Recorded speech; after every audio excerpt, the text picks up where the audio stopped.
இப்போ வர எல்லா பேய் படங்களும் சிரிக்க வைக்கணும். அதான் எனக்கு கேள்வியாக தான் இருந்துச்சு, கிராணி சிரிக்க வைக்குமா பயம்படுத்துமா?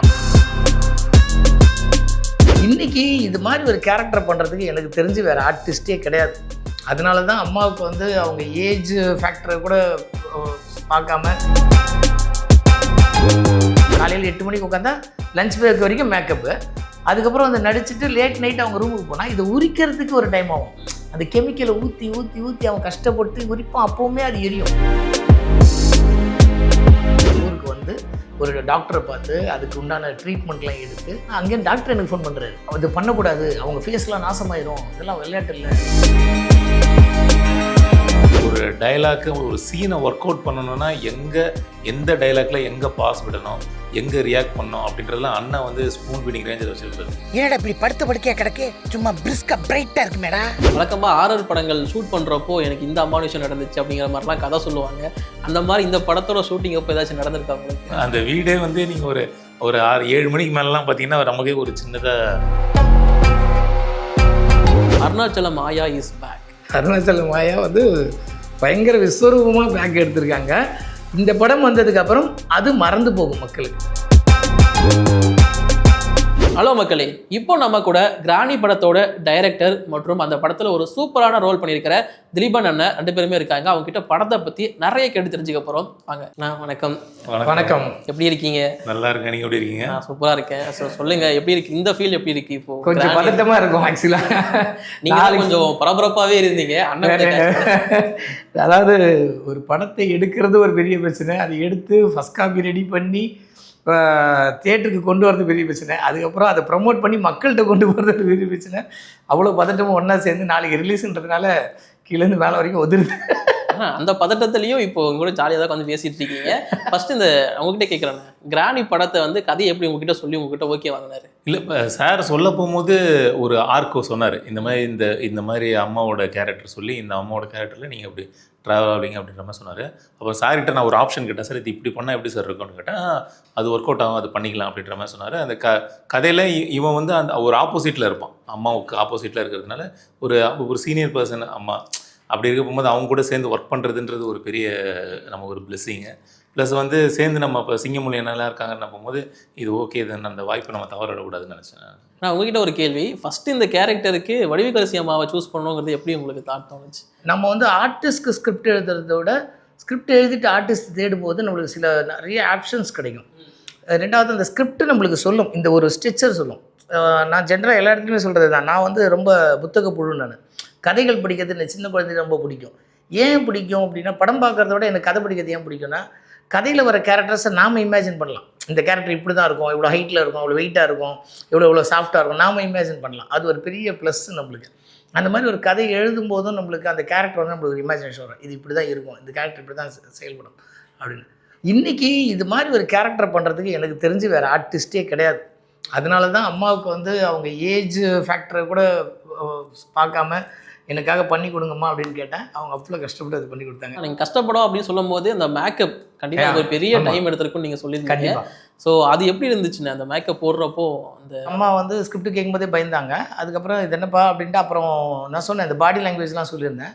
ஃபஸ்ட்டு அம்மா சொன்னது வந்து அந்த அருணாச்சலம் படத்தில் ஒரு 2 சீன் தான் பண்ணேன். எனக்கு அப்போவே பேக் பெயின், அது பண்ணது 20 வருஷத்துக்கு முன்னாடி. அப்போயே எனக்கு பேக் பெயின் வந்துச்சு, ரொம்ப நேரம் அதை மெயின்டைன் பண்ண முடியல. இப்போ இந்த படம் பூரா நான் அப்படி இருக்கிறதுன்றது எனக்கு வாய்ப்பே இல்லை அப்படின்னாங்க. இல்லைம்மா மேனேஜ் பண்ணிக்கலாமா, டக்குன்னு நம்ம எதாவது பண்ணிக்கலாம், பட் அது கேரக்டர் அப்படி தான் அப்படின்னு சொல்லி திருப்பி அவங்க ஒரு நேரம் பேசினோன்னே ஓகேன்ட்டாங்க. அப்புறம் மேக்கப்ன்ற ஒரு பஞ்சாயத்து வந்தது. மேக்கப் வந்து நான் கதையில் வந்து அம்மா ஒரு 180 வயது பாட்டியாக இருக்காங்க. என்கிட்ட அவங்க அதுக்கு எக்ஸாம்பிள் கேட்கும்போது நான் சொன்னது வந்து நெஞ்சம் மறப்பதில்லை நம்பியார் சார் வந்து ஒரு 90-95 வயசு கிழவனா நடிச்சிருப்பார். அதுவும் ஒரு கோட்டைக்குள்ளேயே ஒளிஞ்சு வாழ்ந்துக்கிட்டு இருப்பார். அவர் ஒரு ஓப்பன் பண்ணும்போது பயங்கரமாக இருக்கும். அது பிளாக் அண்ட் ஒயிட் மூவி. அதில் வந்து ஸ்ரீதர் சார் எக்ஸ்ட்ரானரியாக பண்ணியிருப்பாங்க. அந்த ஒரு ஃப்ளாஷ் லைட்டு மாதிரி ஒரு லைட் அப்படி மேலே அடித்து அவர் ஓப்பன் பண்ணுவார், பயங்கரமாக இருக்கும் பார்க்குறது. நான் அந்த இமேஜினேஷன் சொன்னேன். அதை நம்ம எப்படி கொண்டு வர முடியும், நம்ம அவ்வளோ பெரிய நிறுவனம் கிடையாது அப்படின்னாங்க அம்மா. அப்புறம் நம்ம தம்பி பிரசாந்த்னு ஒரு தம்பி மேக்கப்பில் எனக்கு ரொம்ப வருஷமாக பழக்கம், அவர் கூட உட்காந்து டிஸ்கஸ் பண்ணி இது எப்படிடா பண்ணலாம் அப்படின்னு. அப்போ சொன்னாப்புல ஆனால் மோல்டு எடுக்கலாமான்னு. அவங்க கொடுத்த பில்லெல்லாம் பயமாக இருந்தது. இல்லைக்கண்ணா நம்ம அது பண்ண முடியாது. என்ன சரிண்ணா, எனக்கு ஒரு நாள் மேக்கப் டெஸ்ட் போட்டோம். ஆனால் அன்றைக்கி மேக்கப் டெஸ்ட் போடும்போதே நாங்கள் வெயிட் பண்ணுறோம், அம்மா வரல. என்னாச்சுன்னா அப்புறம் ஒரு 5 மணி நேரம் கழித்து அம்மா ரெடினாங்க. அப்போ வந்த உடனே நான் அவனை கூப்பிட்டு கேட்டேன், என்னடான்னு. டெய்லி இதை போட்டால் 5 மணி நேரம் ஆகும், ஓகே அது அவங்கக்கிட்ட பேசிங்க, ஆனால் 5 மணி நேரம் ஆகும்ட்டான். கெட்டப் ரெடி ஆகி பார்த்தோன்னே எங்களுக்கு பயங்கரமாக பிடிச்சிருச்சு. அப்புறம் அம்மாட்ட பேசணும், அம்மா இது மாதிரி இருக்குன்னா நீங்கள் தான் சார் சொல்லணும், என்னை ரொம்ப படுத்திடாதீங்க அப்படின்னாங்க. அதுக்கப்புறம் அம்மா உள்ளே இறங்கி ஓகேன்னு வந்து பண்ணிட்டாங்க. ஷூட்டிங் போயிட்டோம். ஒரு 5 நாள் ஷூட் பண்ணோம். டெய்லி ராத்திரி ஷூட்டு முடியறது ஒரு லேட் நைட் ஆகும். அதுக்கப்புறம் அவங்களுக்கு மேக்கப் அடிப்பாங்க. காலையில் 8 மணிக்கு உட்காந்தா லஞ்ச் பிரேக் வரைக்கும் மேக்கப்பு. அதுக்கப்புறம் வந்து நடிச்சுட்டு லேட் நைட் அவங்க ரூமுக்கு போனால் இதை உரிக்கிறதுக்கு ஒரு டைம் ஆகும். அந்த கெமிக்கலை ஊற்றி ஊற்றி ஊற்றி அவன் கஷ்டப்பட்டு உரிப்பான். அப்போவுமே அது எரியும். அம்மாவுக்கு ஸ்கின்னெல்லாம் வந்து அப்படியே ஹோல் ராத்திரியில் ஃபோன் பண்ணுவாங்க, சார் முடியல சார், எரி அவன் பிச்சுக்கிட்டு இருப்பான், எரி சார்னுவாங்க. எனக்கு ஒரு மாதிரி பயமாயிருச்சு. 5th டேலாம் வந்து நானே அம்மாட்ட கேட்டேன், என்னம்மா பண்ணலான்னு.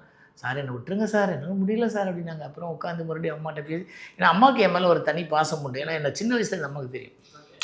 எங்கள் அம்மா ஒரு நாடக நடிகை, அது அம்மா கூடலாம் நிறையா படங்களில் நடிச்சிருக்காங்க. ஸோ அதனால் எனக்கு ஒரு தனிப்பட்ட பாசம் என் மேலே அம்மாவுக்கு உண்டு. அப்புறம் சரி ஓகே பையனோட லைஃப் அப்படின்னு நினச்சி திரும்பவும் என்ன சொன்னாங்க, எனக்கு ஒரு 4 நாள் மட்டும் கேப் கொடு, நான் ஊருக்கு போயிட்டு வரேன்னு சொல்லிட்டு அப்புறம் ஊருக்கு வந்து ஒரு டாக்டரை பார்த்து அதுக்கு உண்டான ட்ரீட்மெண்ட்லாம் எடுத்து திரும்பவும் இதை எப்படி மேனேஜ் பண்ணிக்கிறதுன்னு கேட்டு அந்த டாக்டர் வந்து என்ன சொல்லிட்டாருன்னா, அங்கேயும் டாக்டர் எனக்கு ஃபோன் பண்ணுறாரு, இதை பண்ணக்கூடாது, இது பண்ணக்கூடாது, அவங்க ஃபேஸ்லாம் நாசமாயிரும், இதெல்லாம் விளையாட்டு இல்லை, பண்ணக்கூடாதுன்னு டாக்டர் ஃபோன் பண்ணுறாரு. சரி சார்னு கேட்டுட்டு அம்மாட்ட ஃபோனை கொடுங்க, அம்மா வந்துருங்கம்மா. அவர்கிட்ட ஓகே சொல்லிட்டு இங்கே ஆமாம் வேறு என்ன பண்ணுறது, அவருக்கு சினிமா தெரியாது, நம்ம வழி நம்மளுக்கு மட்டும்தான் தெரியும், சக கலைஞர்களுக்கு தெரியும். ஒரு அம்மா கிட்ட சரி நான் பார்த்துக்கிறேன்னு சொல்லிட்டு அம்மா நெக்ஸ்ட் டே அப்படியே வெயிட் பண்ணிட்டு மறுநாள் காலையில் சரி டிக்கெட் போடுங்க சார்ட்டாங்க. அப்பாடான்னு மறுபடியும் வந்தாங்க. மறுபடியும் அதே ஆரம்பித்து வேறு லெவல் டெடிகேஷன் இந்த படத்துக்கு. கண்டிப்பாக நேத்தி பேசிகிட்டு இருக்கும்போது சொன்னாங்க அம்மா, இப்போது நல்லா படம் வந்திருக்கு, நல்ல ரிசல்ட் வந்திருக்கு. இப்போ தான் நான் சொல்லணுன்ட்டு நினைக்கிறேன், என்னோடய கேரியரில் நான் ஆரம்பித்தது கன்னி பருவத்திலே, அது என்னோடய டைட்டில் ரோலில். நான் இப்போ கன்னியாக இருந்தேன். அகெயின் இவ்வளோ வருஷம் கழிச்சு கிராணியாக நடிக்கிறேன். இது என் டைட்டில் ரோல். கன்னி பருவத்திலிருந்து கிராணி வரை வடிவகரிசியோட வரலாறு பேசணும்னு சொன்னாங்க. எனக்கு அது ரொம்ப சந்தோஷமாக இருந்துச்சு. அது கேட்கும்போது அப்படி ஜாலியாக ஹாப்பியாக ஃபீல் பண்ணேன். எல்லாருமே ஸ்க்ரீனில் பார்க்குறதுக்கு ரொம்ப பெருசாக வெயிட் பண்ணிகிட்டு இருக்கோம். அண்டு இந்த கிராணி அப்படிங்கிறது தமிழ் சினிமாவுக்கு திரும்ப ஹாரரை கொண்டு வரும்னு நாங்கள் நம்புகிறோம். ஆனால் இப்போ வர எல்லா பேய் படங்களும் சிரிக்க வைக்கணும். அதான் எனக்கு கேள்வியாக தான் இருந்துச்சு, கிராணி சிரிக்க வைக்குமா பயம்படுத்துமா? ஆக்சுவலி நம்ம வந்து நிறைய ஜானர்ஸை வந்து உடச்சி போய்கிட்டு இருக்கோம். அது நல்ல விஷயம் தான். நம்ம சினிமாவுக்குன்னு ஒரு கிராமர் கிடையாது, கிராமர் உடைச்சா தான் சினிமா. பட் சில விஷயங்களை வந்து நம்ம மிஸ் பண்ணுறோன்னு எனக்கு தோணுச்சு. ரொம்ப நாளாக இந்த பேய் படங்கள் ரெகுலராக இடையில நம்ம பேச ஆரம்பிச்சு, போதுடா பேய் விட்டுருங்கடான்ற ரேஞ்சில் எல்லாருமே கமெண்ட் பண்ண ஆரம்பித்தாங்க. ஸோ அப்போ நான் நினச்சேன், பேய்க்கே வந்து ரொம்ப அசிங்கமாக போச்சு. ஸோ நம்ம ஒரு ப்ராப்பர் ஹாரர் படம் பண்ணோம். பட் அதில் நான் என்ன ஒரு சேலஞ்சாக இருக்குன்னா, அதில் பேய் இருக்கக்கூடாதுன்னு நினச்சேன். அது பேய் இருக்கக்கூடாது, ஆனால் ப்ராப்பர் ஹாரராக இருக்கணும், பயங்கரமான ஒரு ஹாரராக இருக்கணும் அப்படின்னு நினச்சேன். அதை பேஸ் பண்ணி தான் இந்த படத்தை பண்ணது. அது சக்ஸஸாக வந்திருக்குன்னு நான் எல்லாரும் சொல்கிறாங்க. கடவுள் பண்ணி நல்லா. ப்ரீவியூ ஷோ பார்த்தவங்க எல்லாருமே நல்லா தான் பண்ணியிருந்தாங்க. அண்ட் உங்களோட கேரக்டர் அப்படின்னு பார்க்கும்போது போலீஸ் கேரக்டர்னா ஆல்ரெடி 11ல் வந்து மாஸ் பண்ணியிருப்பீங்க. நான் முன்னாடியே சொல்லியிருந்தேன் உங்ககிட்ட, 11 போஸ்டரில் உங்கள் மூஞ்ச பார்த்ததுக்கு அப்புறம் தான் படம் பார்க்கவே போனேன். எனக்கு அப்படி தான் அது தெரிஞ்சிருக்கும். ஸோ அந்த போலீஸ் கேரக்டர் டு இந்த போலீஸ் கேரக்டர் என்ன சேஞ்ச் இருக்குன்னு நினைக்கிறீங்க? இப்போ அதில் வந்து பார்த்தீங்கன்னா அதில் வந்து ஒரு அந்த கேரக்டருக்குன்னு ஒரு சேஞ்ச் ஓவர் இருக்காது. அந்த கேரக்டராகவே தான் இருக்கும். ஆனால் பிளேயில் பார்த்தீங்கன்னா டேரக்டர் வந்து விளையாண்டுருப்பார். ஆமாம், நீங்கள் வில்லங்கிறதா யோசிச்சேன் அப்படின்ற மாதிரி டேரக்டராகவே ஒன்று யூகிக்க வச்சு அது கிடையாதுன்ற மாதிரி ஒரு ட்விஸ்ட் அண்ட் டர்ன்லாம் கொடுத்து நல்லா ஒரு ட்ராவல் பண்ணியிருப்பாருன்னு வச்சுக்கோங்க ஸ்க்ரீன் பிளேயில். இதில் வந்து இந்த கேரக்டர் வந்து ஒரு சின்ன சேஞ்ச் ஓவர் பண்ணும். அந்த கேரக்டருக்குன்னு ஒரு பாதிப்பு வரும். இது வந்து ஒரு அந்த லைஃப் உள்ள ட்ராவல் ஆகி கொஞ்சம் ஒரு ட்ராமாவில் ப்ளே ஆகும்.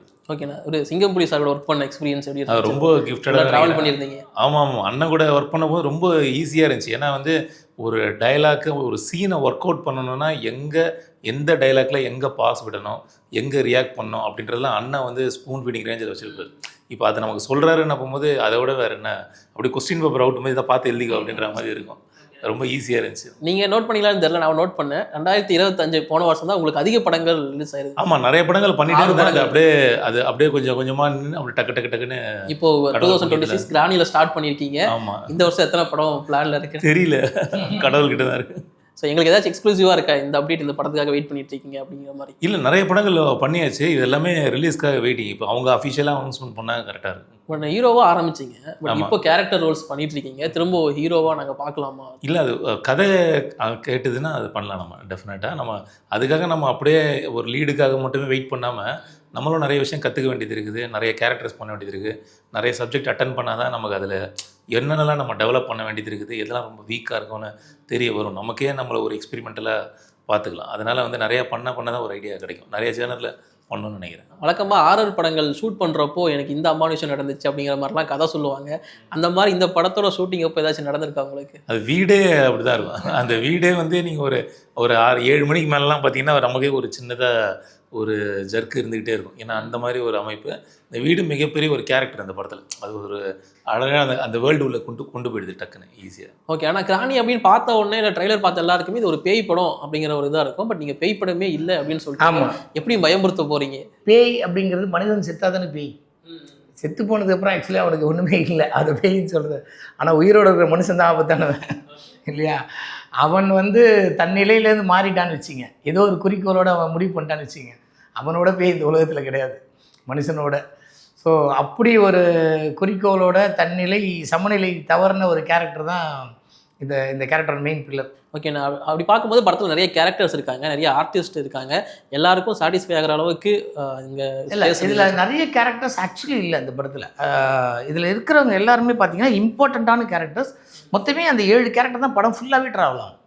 அந்த 7 கேரக்டருமே டோட்டலாக அவங்க தான் அந்த படத்தில் ஒருத்தருக்கு ஒருத்தர் சலிச்சவங்க இல்லை, எல்லாருமே பில்லராக இருப்பாங்க. எல்லாருமே ஒன்றுக்குள்ளே ஒன்று பிணைஞ்சிருப்பாங்க இந்த கதையில். ஒருத்தர் கூட இதில் வந்து எக்ஸஸாவோ ஒரு தேவைக்கு அதிகமாகவோ சும்மா கமர்ஷியல் ஆஸ்பெக்ட்லேயே ஒருத்தர் கூட போடல. எனக்கு விஷுவலாக என்ன கேரக்டர்ஸ் அந்த ஸ்ட்ரெச்சர் தேவைப்படுச்சோ அந்த ஸ்ட்ரெச்சரை நான் கேட்டவுடனே எனக்கு கிடச்சிது. உண்மையிலேயே அது வந்து ஒரு ஆச்சரியமான விஷயம். திலீபன் சார் பண்ணால் தான் கரெக்டாக இருக்கும், அவர் இல்லைன்னு சொன்னால் தான் இன்னொரு இடத்துக்கு போவோம் அப்படின்னு இருக்கும். ஸோ அவர்கிட்ட வந்து சொன்ன உடனே அவர் கதையை கேட்டவுடனே அவருக்கு பிடிச்சிருச்சு. சார் நம்ம பண்ணலாம் சார், ஒன்றும் பிரச்சனை இல்லை, நம்ம டேட் அப்போ கூலி பண்ணிட்டு இருந்தார், டேட் மட்டும் கொஞ்சம் பார்த்து பண்ணிக்கலாம் சார், மற்றபடி நான் அந்த படம் கண்டிப்பாக பண்ணுறேன். இங்கே முடிஞ்சு சிங்கமொழி அண்ணாட்ட போய் உட்காந்து கதை சொன்ன உடனே என்னடா ரொம்ப நாள் கழிச்சு வந்திருக்கேன் நான் சொல்கிறேன் அப்படின்னா, இந்த மாதிரி ஒரு கேரக்டர் கதைன்னு இப்போ தான்டா மகாராஜா பண்ணியிருக்கேன்டா, நல்லா போயிட்டுருக்கா அப்படின்னாரு. ஆனால் அதுக்கு ஈக்குவலாக இல்லை அதோட படி ஒரு மேலே இருக்கணும்னா நீங்கள் கதையை கேளுங்க. கதையை சொல்ல ஆரம்பிச்சு. ஜென்ரலாக வந்து பார்த்திங்கன்னா ஒரு கிராஜுவலாக அவரோட கேரக்டர் காமிக்கல வரும். ஸோ கிராஜுவலாக அவரோட கதை சொல்ல அப்படி உட்காந்துருந்தார், அப்படி பேசிகிட்டு இருந்தார். கிளைமேக்ஸ் சொல்லி முடித்த உடனே அப்படி எழுந்து உட்காந்துட்டார். எப்போ ஷூட்டிங் தான் கேட்டார். அந்த மாதிரி இந்த பசங்க எங்களுக்கு கிட்ஸ் வேணும்னு நாங்கள் கொஞ்சம் சர்ச் பண்ண ஆரம்பித்தோடனே உடனே எங்கேருந்தோ யார் எங்கே கனெக்ட் பண்ணாங்கன்னே தெரியாது. அந்த 2 பசங்க வந்து நின்னாங்க. எனக்கு அப்படியே அந்த கதையில் நான் என்ன விஷுவலாக பார்த்தனோ அப்படியே இருந்தாங்க. இந்த பசங்க நடிப்பாங்களா, நடிச்சிட்டா போதும் அப்படின்னு நினச்சேன். பிச்சு வந்துட்டாங்க 2 பசங்களும். ஐயோ நீங்கள் நினைக்கிற மாதிரிலாம் கிடையாது. அந்த பசங்க வந்து அப்பேற்பட்ட ஆர்டிஸ்ட். அதுவும் அந்த சாண்ட்ரியா பொண்ணெல்லாம் வந்து நீங்கள் பாருங்கள், அவெல்லாம் ஃப்யூச்சரில் வேறு லெவலில் வருவான் அந்த பொண்ணெல்லாம் பெருசாக வளரும்போது. நீங்கள் வந்து கூலி மாதிரியான படங்கள், பெரிய பட்ஜெட்டில் பெரிய ஹீரோ படங்களும் சூஸ் பண்ணுறீங்க, 11 கிராணி மாதிரியான படங்களையும் பண்ணுறீங்க. எப்படி நான் இதை மேனேஜ் பண்ணியிருக்கீங்க? இல்லை, இப்போ கூலி வந்து நான் சார்கிட்ட போய்ட்டு ஒர்க் பண்ணணும் சார் கேட்டேன் நான். அப்போ சார் நான் ரொம்ப நாளாக ஃபாலோ பண்ணிட்டு இருக்கிறதுனால சரி ஓகே இதில் வாங்கி இது இன்ட்ரெஸ்டிங்காக இருக்கும், அந்த கேரக்டர் ப்ளே நல்லாயிருக்கும் அப்படின்ற மாதிரி சொன்னார். ப்ளஸ் இதுலேயும் இப்போ நம்ம வந்து பெரிய படங்கள் சின்ன படங்கள் தாண்டி நம்ம ஒர்க்கு அதில் இருக்குது பார்த்தீங்களா, அதோட எக்ஸ்பிரிமெண்ட்டு நம்ம கற்றுக்கிறது அதில் ஒவ்வொரு படத்துலையும் நம்ம லேர்ன் பண்ணிகிட்டே இருக்கோம். அந்த மாதிரியே ப்ளஸ் வந்து பெரிய கேஸ்டிங்கில் ஒர்க் பண்ணும்போது நம்ம ரீச் ஜாஸ்தி இருக்கும். அது கண்டென்ட் படத்தில் நடக்க போகும்போது நம்ம பெர்ஃபார்மன்ஸ் வாட்ச் பண்ணப்படும். அந்த மாதிரி தான். ஓகே. அப்படி பார்க்கும்போது இப்போ சின்ன பட்ஜெட் படங்களுக்கு வந்து சரியான ஸ்க்ரீன்ஸ் கொடுக்கப்படுறதில்ல. அப்படியே கொடுத்தாலும் ஆடியன்ஸ் அவ்வளோ சீக்கிரம் உள்ள தேட்டருக்குள்ள வரதில்லை. நான் 11 சொல்லியிருந்தேன், நான் உங்கள் ஃபோட்டோ போஸ்டரில் பார்த்துட்டு படம் பார்க்க போனேன். பட் அப்போ க்ரௌட் இல்லை. அதுக்கப்புறம் போக க்ரௌட் இன்க்ரீஸ் ஆகுது. ஸோ இதை எப்படி நீங்கள் பார்க்குறீங்க? தொடர்ந்து ஸ்க்ரீன்ஸ் அப்படிங்கிறது கம்மியாக தான் கொடுக்குறாங்க இந்த மாதிரி. இல்லை, அது பிஸ்னஸ் ரீதியாக நமக்கு தெரியல. ஒரு படம் நல்லா இருக்குன்னா ஆடியன்ஸ் வரவே கண்டிப்பாக. இப்போ நீங்கள் சொல்கிற வேறு ஆங்கிளில் பார்த்தோன்னா ஒரு நல்லா இருக்கிற படம் நீங்கள் பார்க்கும்போது க்ரௌட் இல்லைன்னு நீங்கள், ஆனால் பிக்கப் ஆகிடுச்சு. அப்போ நல்ல படங்கள் வந்து நிச்சயமாக ஆடியன்ஸ் வரவேற்கிறாங்க. நல்ல படங்கள் இருந்தால் தேட்டருக்கிறவங்க வரவேற்கிறாங்க. அதுதான் சிம்பிள் மேட்டர். ஆனால் இப்போ ஒரு மைண்ட் செட் வந்துருச்சுல்ல. ஸோ இந்த மாதிரி சின்ன படங்கள்லாம் ஓடிடியில் வரும் பார்த்துக்கலாம் அப்படிங்கிற ஒருத்தரோட மைண்ட் செட்டை பொறுத்து. இப்போ சில பேர் வந்து சினிமாவை வந்து தேட்டரில் பார்க்கணும்னு நினைப்பாங்க. சில படங்கள் வந்து அவங்க ஓடிடியில் பார்த்தா போதும் கம்ஃபர்ட். அது அவங்களோட சாய்ஸ் தான். அது அவங்களோட மனநிலையை பொறுத்து இருக்குது. அதை போயிட்டு நம்ம யாரும் இது பண்ண முடியாது. ஓகே. நீங்கள் வந்து ரஜினி சார் கூட மாதிரி பெரிய ஸ்டார் கூடலாம் பண்ணியிருக்கீங்க. ஸோ அப்போது அந்த படங்கள் பண்ணுறப்போ அது எப்படி இருக்கும், இல்லை இந்த மாதிரியான படங்கள் பண்ணுறப்போ எப்படின்னா? அது வந்து இப்போ அவங்களோட ஒர்க் பண்ண போகும்போது அவங்க எல்லாம் எத்தனை வருஷமாக இருக்கிறாங்க, ஒரு சீனை எப்படி அணுகுறாங்க, அவ்வளோ சின்சியராக இருப்பாங்க. அந்த ஷூட்டிங் ஸ்பாட்லேயே பார்த்தீங்கன்னா ரொம்ப அவங்களோட ஒர்க்கு வந்து நம்ம பார்த்தோன்னா நம்ம இங்கே நம்ம இம்ப்ளிமெண்ட் பண்ணிடலாம். அங்கே எல்லாத்தையும் தெரிஞ்சுக்கிட்டு வந்துட்டு இங்கே இம்ப்ளிமெண்ட். ஆமாம், இப்போ நம்ம அதை எக்ஸ்பெரிமெண்ட் பண்ண போகும்போது நமக்கே ஒரு கான்ஃபிடென்ட் வரும். அதுவும் இல்லாமல் நம்ம பண்ணுற தொழில் மேலே நமக்கே ஒரு அபிப்பிராயம் வரும். ஓகே நம்ம ஒரு மனசு திருப்தியாக ஒரு ஒர்க்கை செஞ்சுருக்கோம் அப்படின்ட்டு அதுதானே முக்கியம். அண்ட் இப்போ இந்த படங்கள் வந்து பார்த்தீங்கன்னா இப்போ நிறைய குற்றச்சாட்டு வைக்கிறது என்னன்னா தமிழ் சினிமா மேலே நிறைய ரத்தங்கள் காட்டுறாங்க, நிறைய தேவையில்லாததெல்லாம் அங்கே வந்து தமிழ் சினிமாவில் காட்டிட்டு இருக்காங்க, இதனால வந்து நிறைய குற்றங்கள்லாம் அதிகரிக்குது அப்படிங்கிற மாதிரியான ஒரு டாக் இருக்கு. மக்களுமே பெரிய பட்ஜெட் படங்கள் இல்லை பெரிய ஹீரோஸோட படங்கள் அவ்வளோவா விரும்ப மாட்டாங்க. ஸோ இது எப்படி நீங்கள் பார்க்குறீங்க இப்போ இருக்கிற? எனக்கு அந்த மாதிரி தெரியல, படத்துக்கு என்ன தேவையோ அது மாதிரி தான். இப்போ நம்ம ஸ்டார்டிங்லேருந்தே நம்ம ரொம்ப இப்போ இங்கிலீஷ் படங்கள்லாம் இப்போ ஓடிடிலாம் பார்த்தீங்கன்னா மார்க்கெட் வேர்ல்டே ஓப்பன் ஆயிடுச்சு. இப்போ யார் வேணால் என்ன மாதிரி படம் வேணால் பார்க்கலாம். அவங்க வந்து ஒரு ஸ்லாப் வச்சுருக்காங்க, இது வந்து ஹாரரு, இது வந்து ஏ சர்டிஃபிகேட், இது மாதிரி வச்சுருக்காங்க. அது தேவைப்பட்டு நினைக்கப்போ நம்ம போய் பார்க்குறோம், அதுதான் நம்மளோட நீடு தான். இப்போ நமக்கு ஒரு கார்ட்டூன் ஃபன் படம் தான் பிடிக்குன்னா அதுலேயும் ஒரு லைப்ரரி வச்சுருக்காங்க. அதனால் படத்துக்கு தேவைப்படுதுன்னு போகும்போது அது ஆட்டோமேட்டிக்காக இது. இப்போ கிராணி படத்தை எடுத்தோம் அப்படின்னா ஸோ இப்போ 16+ தான் இருக்குது, பட் பயங்கரமாக பயமுறுத்துவீங்க அப்படிங்கிற மாதிரி சொல்லியிருக்கீங்க. இது எப்படி? ஆக்சுவலி 16+ தான் கொடுத்தாங்க. ஆனால் இது வந்து எங்களோட டார்கெட் வந்து சின்ன பசங்களுக்கு வந்து ரொம்ப பிடிக்கும். ஆக்சுவலி அந்த படம் நான் பண்ணதே வந்து நான் சின்ன வயசில் படித்த அம்புலி மாமா, பாலமித்ரா, காமிக்ஸு, லைன் காமிக்ஸு, அந்த ஃபீலை வந்து இன்றைக்கி பசங்க மிஸ் பண்ணுறாங்க. ஸோ அந்த ஃபீலில் ஒரு படம் கொடுக்கணும். நீங்கள் போஸ்டர் டிசைன்ஸ்லாம் பார்த்தீங்கன்னா கூட அந்த பழைய அம்புலி மாமா, பாலமித்ரா ஸ்டைலில் அந்த கலர் தான் அதை மேனேஜ் பண்ணியிருக்கோம், அந்த கலர் தான் மெயின்டைன் பண்ணியிருப்போம். ஏன்னா அவங்களுக்கு அந்த ஒரு நல்ல எக்ஸ்பீரியன்ஸ் அவங்களுக்கு கொடுக்கணும் அப்படின்ட்டு தான் நம்மளோட ஆசை. பட் 16+ கொடுத்தாங்க. ஒரு சின்ன சின்ன இடங்களில் இருக்குது. ரெண்டாவது அவங்க என்ன சொன்னாங்க அப்படின்னா சென்சார் போர்டில் வந்து, சார் சில விஷயங்கள் ரொம்ப டீட்டெயில்டாக இருக்குது, அது வந்து பசங்களுக்கு புரியணுன்னா பேரண்ட்ஸோடு வந்து பார்க்கும்போது கொஞ்சம் புரியும், அதனால் நாங்கள் அதை கொடுக்குறோம் அப்படின்னு சொன்னாங்க. இப்போ அது ரெகுலர் ஆகிடுச்சு. 16+ன்றது எல்லா படத்துக்கும் ஆகிடுச்சு. வழக்கமாக பேய் படங்கள், ஆரர் படங்கள் அப்படின்னா 18+ தான் கொடுக்கும். ஆமாம், பயத்தினால. பட் 16+ அப்படிங்கும்போது இது உங்களுக்கு அட்வான்டேஜ் தான். ஆமாம். ஒரு சில கமெண்ட்ஸ் இருக்குண்ணா, ட்ரைலருக்கு கீழே வந்த கமெண்ட்ஸ் உங்ககிட்ட கேட்குறேன். ஆமாம், Arunachalam Maya is back. Arunachalam Maya is back, but விஸ்வரூபமாக பேக். அருணாச்சலம் மாயா வந்து பயங்கர விஸ்வரூபமாக பேக் எடுத்திருக்காங்க. இந்த படம் வந்ததுக்கப்புறம் அது மறந்து போகும் மக்களுக்கு. அந்த அருணாச்சலம் நிச்சயமாக மறந்து போகும். பட் அதை வச்சு தான் இப்போ ஞாபகப்படுத்திக்கிறாங்க ஆடியன்ஸ். ஆமாம், ஏன்னா பிகாஸ் ஆஃப் அம்மாவோட இன்னொரு ஒரு ஐகானிக் கேரக்டர் அது. எப்படி முதல் மரியாதை அம்மாவை பற்றி பேசுவாங்களோ அது மாதிரி அருணாச்சலம் பேசுவாங்க. பட் அந்த கூன் அந்த ஏஜ் தான் அவங்க பேசுகிற விஷயமா இருந்தால் இந்த படம் பார்த்ததுக்கப்புறம் அது மறந்து போகும். கிராணி ப்ளஸ் லிட்டில் நைட்மேர்ஸ் மிக்ஸ் மாதிரி இருக்கே. ஆக்சுவலி பாட்டி கதை சொல்கிறதே பசங்களுக்கு தானே. ஓகே, நைட்மேர் பெட் டைம் ஸ்டோரின்றதே சின்ன பசங்களுக்கானது தான். நம்ம என்ன ஒரு ஹாரர் படம் பண்ணாலும் நம்மளோட டார்கெட் சின்ன பசங்களாக தான் இருப்பாங்க. நிச்சயமாக அவங்க வந்து பயங்கரமாக என்ஜாய் பண்ணி நாம் எப்படி இப்போ யாரெல்லாம் பற்றி பேசுகிறோமோ, நாம் எப்படி 13ஆம் நம்பர் வீடை பற்றி பேசுகிறோமோ, அவங்க வளர்ந்ததுக்கப்புறம் கிராணியை பற்றி பேசுவாங்க. நீங்கள் சொன்னதை சொல்லியிருக்காங்க, அதாவது பேயெல்லாம் பாவம் விட்டுருங்க, பேயை பார்த்தாலே சிரிப்பு தான் வருது. ஆமாம், அதனால தான் நான் பேயை கூட்டு வரல. ஓகே, ஜமீன் கோட்டை பார்ட் 2 மாதிரி இருக்கு. ஆக்சுவலி நல்ல விஷயம் என்னென்னா ஜமீன் கோட்டையெல்லாம் எனக்கு ரொம்ப பிடிச்ச படம். இன்றைக்கும் ஜமீன் கோட்டையை ஞாபகம் வச்சு பேசுகிறாங்க அப்படின்றது இருக்கு இல்லையா. அன்னைக்கு பீரியடில் எனக்கு தெரிஞ்சு ஆக்சுவலி கொஞ்சம் சரியாக போகல. ஆனால் அன்றைக்கி வந்து ஒரு கலைப்புலி சேகர் சார் தான் அதோட டைரக்டர், ஐ திங்க் ஸோ.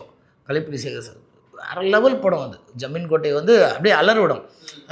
அதில் ஒரு அக்கா சாந்தியக்கார ஒரு அக்கா தான் அந்த ஒரு கிழவி கேரக்டர் பண்ணியிருப்பாங்க. ஃபஸ்ட் கிளாஸாக பண்ணியிருப்பாங்க. அதை வந்து கம்பேர் பண்ணி பேசுகிறதே எனக்கு சந்தோஷம்தான். 30 வருஷத்துக்கு முன்னாடி சன் டிவியில் போட வேண்டிய சீரியல் இப்போ ரிலீஸ் பண்ணுறாங்களே அப்படின்னு. அதையும் இதே மாதிரி தான். 30 வருஷத்துக்கு முன்னாடி சன் டிவியில் வந்து விடாது கருப்பு வந்தது, ஜென்மம் எக்ஸ்ன்னு ஒன்று வந்துச்சு. நாகா சார் வந்து அந்த டைம் மிரட்டிகிட்டு இருந்தார். ஆக்சுவலாக சொன்னால் அவர் ஒரு வேளை அதெல்லாம் எடுத்து படமாக பண்ணால் அது ரொம்ப பெரிய ஸ்கிரிப்டுன்றதுனால தான் அவர் வந்து டெலிமீடியாவில் போட்டாரே தவிர ரொம்ப பெரிய ஸ்கிரிப்டு தான். அந்த படங்கள் வந்து இப்போ வர வேண்டிய சினிமான்னு தான் நான் நினைப்பேன். நம்மளது வந்து 30 இயர்ஸ்க்கு முன்னாடி சில விஷயம். கமல் சார் வந்து ஒரு படம் பண்ணாருன்னா நம்ம 20 வருஷம் கழிச்சு அதை ரசிப்போம். ஓகே, அது 20 வருஷத்துக்கு முன்னாடி வந்ததுன்னு வர வேண்டியதுன்னு சொல்ல முடியாது இல்லையா. அந்த மாதிரி அதுவும் ஒரு ரொம்ப சன் டிவியில் அப்போ வந்த ஹாரர் ஸ்டோரிஸ்லாம் வந்து இன்றைக்கும் நம்ம பேசிக்கிட்டு இருக்கோன்றது சந்தோஷம். அதை சேர்த்து பேசுகிறாங்கன்றது எனக்கு இதே மாதிரி இன்னும் 20 வருஷம் கழிச்சு இதை பேசணும் தான் நான் ஆசைப்பட்றேன். இதுக்கு ஆன்சர் நீங்கள் பண்ணிட்டீங்க, பட் கமெண்ட்டில் ஃபுல்லாக அது நிறைய வந்திருக்குண்ணா. கிராணி கேமோட இன்ஸ்பிரேஷன். எஸ் 100%. அந்த ஏன்னா எனக்கு வந்து அந்த நான் விளையாடி தோற்று போன ஒரு கேம் அது. அதை வச்சு ஜெயிக்கணும்னு நினச்சது தான் இந்த படம். அந்த பாட்டிக்கு நான் ஒரு பேக் ஸ்டோரி கற்பனை பண்ணது அந்த படம். அதாவது ப்ரீவியூ ஷோ பார்த்தவங்க ஒருத்தவங்க சொல்லியிருக்காங்க. ஸோ நான் நேற்று இந்த படம் பார்த்தேன், கண்டிப்பாக ஒரு நல்ல படம், எல்லாரும் போய் தேட்டரில் பாருங்கள், உங்களுக்கு ஒரு நல்ல எக்ஸ்பீரியன்ஸ் இது கொடுக்கும், கண்டிப்பாக லேக் இல்லை அப்படிங்கிறத அவங்க. ஆமாம், இதை சொல்லியே ஆகணும். ஏன்னா நான் வந்து கொஞ்ச நாளாக நான் என்ன மைண்டில் வச்சுருந்தேன்னா, ஓடிடிக்கும் தியேட்டரிக்கல் மூவிஸ்க்கும் கண்டிப்பாக ஒரு டிஃப்ரெண்ட் இருக்குது.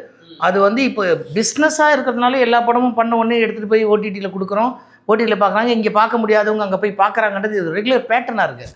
ஆனால் என்னை பொறுத்த வரைக்கும் ஓடிடியில் பார்க்க வேண்டிய படங்கள் வேறு, தியேட்டரில் பார்க்க வேண்டிய படங்கள் வேறு. தியேட்டரில் உங்களுக்கு அந்த சவுண்ட் எஃபெக்ட்டு, ஒரு டார்க் ரூமில் எல்லோரும் நம்ம வெளியே போக முடியாது, 2 மணி நேரம் உட்காந்து பார்க்கும்போது நம்மளை என்டர்டெயின் பண்ணுறது இருக்கு இல்லையா, அந்த எக்ஸ்பீரியன்ஸ் நீங்கள் வீட்டில் உட்காந்துட்டு தோசை போட்டு சாப்பிட்டுட்டு இருக்கும்போது உங்களுக்கு கிடைக்காது. உங்கள் வீட்டில் இருக்கிற டிவியில் நீங்கள் என்ன தான் நீங்கள் வந்து இது வச்சுருந்தாலும் உங்களுக்கு அந்த பயம் வராது முதல்ல இல்லையா. நீங்கள் வந்து பக்கத்து வீட்டில் ஒரு டெட் பாடி இருக்குது நான் இங்கே பார்த்துக்கிட்டு இருக்கேன்றதுக்கும், சுடுகாட்டில் ஒரு டெட் பாடி இருக்குது நான் பார்த்துக்கிட்டு இருக்கிறது வித்தியாசம் இருக்குது இல்லையா. ஓகே, சுடுகாட்டில் டெட் பாடி இருக்கும்போது நம்மளுக்கு பயம் ரொம்ப ஜாஸ்தியாக இருக்கும். அப்போது நீங்கள் தியேட்டரிக்கலில் பார்க்க வேண்டிய படம் தியேட்டரில் தான் பார்க்கணும். இது ஒரு தியேட்டரிக்கலுக்கான படம். ஏன்னா நாங்கள் சவுண்ட் எஃபெக்ட்லேருந்து பார்த்து அதுக்காக ஒர்க் பண்ணியிருக்கோம். சிஜி ஆகட்டும், லைட்டிங் ஆகட்டும், அந்த டார்க்னஸ் எல்லாமே மெயின்டைன் பண்ணுவோம். அப்போ கிடைக்கிற நம்மளை பொறுத்த வரைக்கும் அவங்களுக்கு அந்த ஃபீல் போய் சேரணும், அந்த திகில் போய் சேரணுன்றதான் நம்மளோட டார்கெட்டு.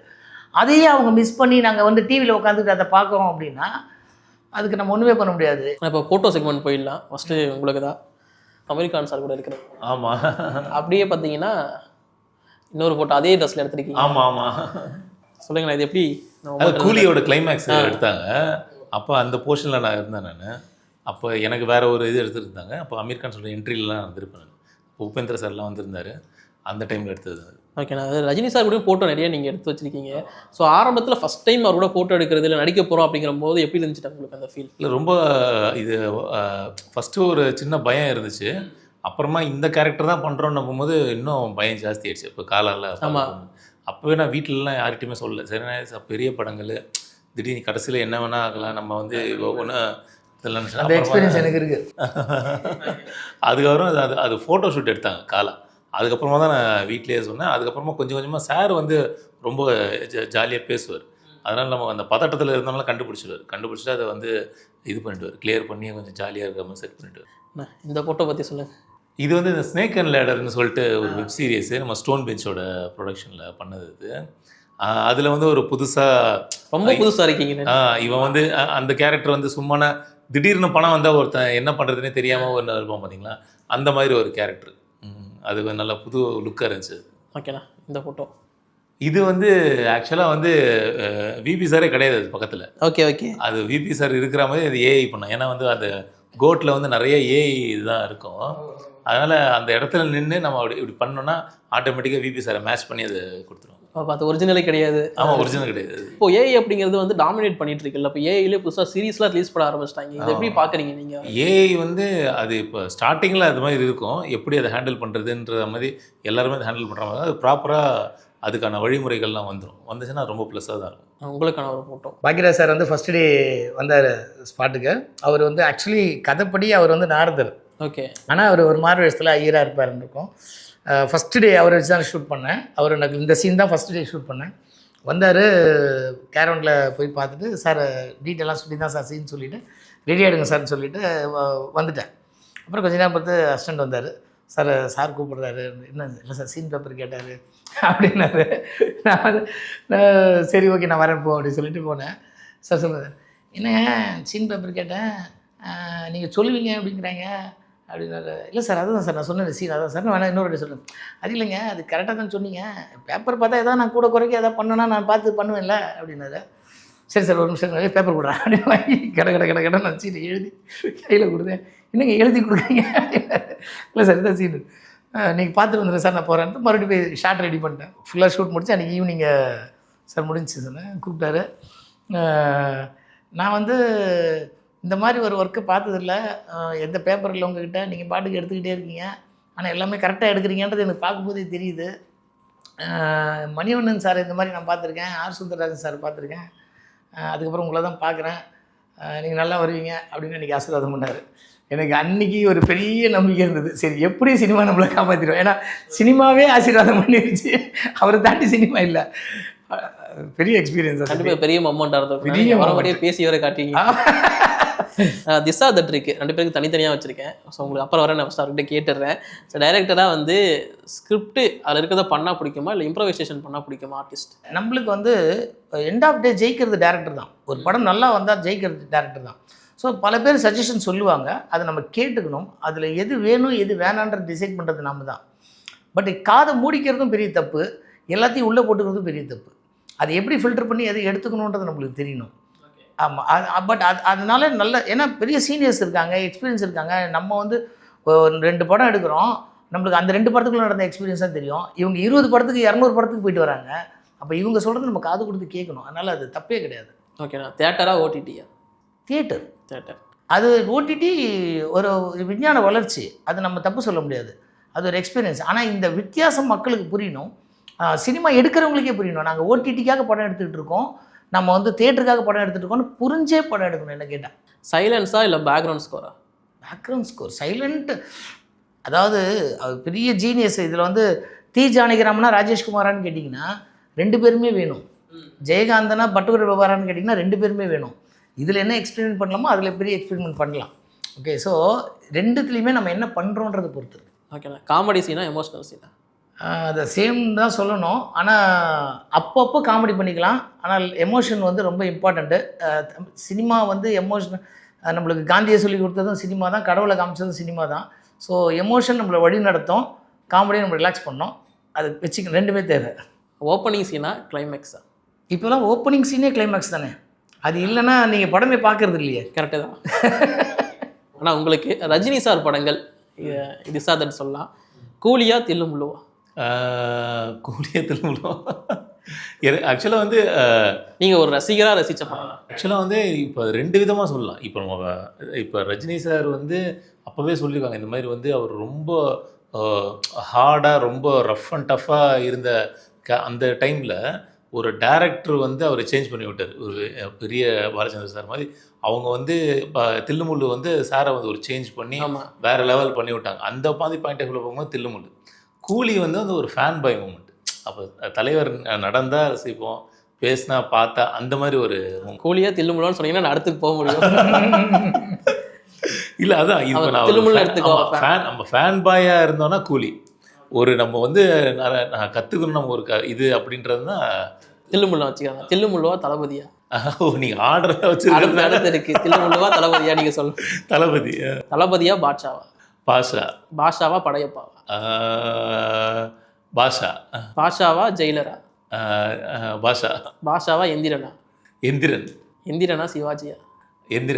எந்திரனா காலாவா? காலா வந்து நான் நடித்த படம், அதனால உங்களுக்கு பிடிச்ச படம் சொல்லுங்க. அது எனக்கு பிடிச்ச, அதாவது நான் நடித்த படம்னா காலா, பிடிச்ச படம் அப்படின்னா வந்து அது எந்திரன். கடைசியாண்ணா ஆடியன்ஸ் ஏன் இந்த கிராணி படத்தை பார்க்க வரணும் அப்படின்னு மட்டும் 2 பேரும் சொல்லிட்டீங்கன்னா நம்ம முடிச்சுக்கலாம். ஒரு பியோர் சினிமாவை பார்க்கணும் அப்படின்னு நினச்சா கிராணியை வந்து பார்க்கணும். ஏன்னா இன்றைக்கி வந்து சினிமா போகும்போது நம்மளுக்கு இப்போ நிறைய பிரிஞ்சிருச்சு. எனக்கு சில நேரத்தில் பயமே வரும். கொஞ்ச நாள் தேட்டரில் வந்து இந்த பகுதியில் இந்த கூட்டம் வந்து பார்க்கணும், இந்த பகுதியில் இந்த கூட்டம் வந்து பார்க்கணும்னு தேட்டருக்குள்ளே எங்கே வேலி கட்டிட்டு வாங்கிக்கலான்ற பயத்தில் அந்த ரேஞ்சுக்கு இன்றைக்கி சினிமா போய்கிட்டு இருக்கு. அந்த ஒரு சினிமா எக்ஸ்பீரியன்ஸ் பண்ண என்ஜாய் பண்ண பீரியட் இப்போ கொஞ்சம் கொஞ்சமாக போய் என்னென்னமோ நடந்துக்கிட்டு இருக்குது சினிமாக்குள்ளே. அதை தாண்டிட்டு அதெல்லாம் இல்லை, நான் காசு கொடுத்து என்னை என்டர்டெயின் பண்ணுங்கன்னு சொல்லி கேட்டு வரேன். ஸோ எனக்கு அது பண்ணுங்க போதும் அப்படின்னு நினைக்கிறவங்க, பியோர் சினிமா பார்க்கணும், ஒரு ஹாரர் த்ரில்லர் பார்க்கணும் அப்படின்னு நினைக்கிறவங்க சினிமா வந்து கிராணியை பார்க்கணும். நீங்கள் சினிமாவாக என்ஜாய் பண்ணுவீங்க. இது உள்ளே போய் உட்காந்து டீகோட் பண்ணி இந்த குறியீடு உள்ளே வச்சுருக்காங்க, இவங்கெல்லாம் வந்து இவனை வந்து தாக்கி எடுத்துக்கிட்டு இருக்காங்க. ட்ரெய்லர்லேயே அவ்வளோ டீகோட் பண்ண ஆரம்பிச்சு. ஆமாம், ட்ரெய்லரில் டீகோட் பண்ண ஆரம்பிச்சிட்டாங்க. ஒரு இமேஜ் கிடச்சாலே டீகோட் பண்ண ஆரம்பிச்சிட்டாங்க. நீங்கள் அதெல்லாம் மறந்துட்டு ஒரு யங்ஸ்டராக, ஒரு சின்ன பிள்ளையா, ஒரு ஜாலியாக எல்லோரும் ஃப்ரெண்ட்ஸோட கூட்டமாக வந்து உட்காந்து அந்த பயத்தில் அந்த ஃபீல் பண்ணணுன்னு நினச்சிங்கன்னா உங்களுக்கு செம்ம ட்ரீட்டாக இருக்கும். கிராணி வந்து பார்க்கலாம்.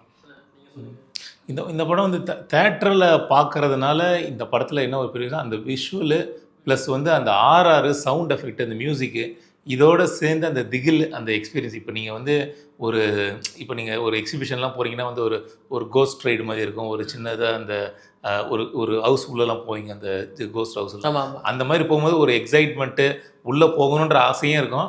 அந்த பயமும் நம்மளுக்கு இருக்கும் அப்படின்ற மாதிரி ஒரு 2 விதமாக இருக்கும் பார்த்தீங்களா. சின்ன குழந்தைங்க வந்து பேய் படத்தை பார்க்கும்போது மூடிட்டு ஒரு கண்ணில் அப்படி பார்ப்பாங்க, அதை பார்க்கணுன்ற அந்த மாதிரி வந்து இந்த படத்தை தேட்டருக்கு வந்து பார்க்கும்போது அந்த சவுண்ட் எஃபெக்ட் ப்ளஸ் வந்து இந்த ஆர்ஆர் எஃபெக்ட்ஸு இது விஷுவலாக ஒரு நல்லா இருக்கும். தேங்க்யூ. நிறைய கேள்விகள் பதில் சொன்னீங்க. அது கான்ட்ரவர்சியாக ஆகுமாலாம் தெரியல எனக்கு. பட் நீங்கள் பதில் சொன்னதுக்கு ரொம்ப பெரிய தேங்க்யூ. தேங்க்யூ.